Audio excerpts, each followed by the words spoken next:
सामनाच्या अग्रलेखातून पंतप्रधान मोदींच्या भूमिकेवर सवाल उपस्थित करण्यात आलाय। घरात घुसून मारायचं की नाही हे ठरत नाहीये।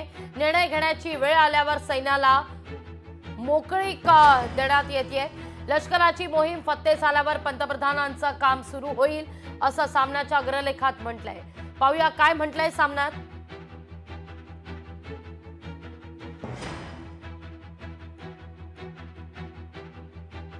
सामनातून या सगळ्या मुद्द्यावर भाष्य करण्यात आलेलं आहे। पंतप्रधान नरेंद्र मोदींवर टीकास्त्र डागण्यात आलेलं आहे। पंतप्रधान नरेंद्र मोदी यांनी एक बैठक घेतली आणि या बैठकीमध्ये सैन्याला फ्री हँड देण्यात आलेले होते आणि त्यानंतर मात्र ऍक्शन का घेतली जात नाही असा सवाल ठाकरेंच्या शिवसेनेकडून उपस्थित होतोय।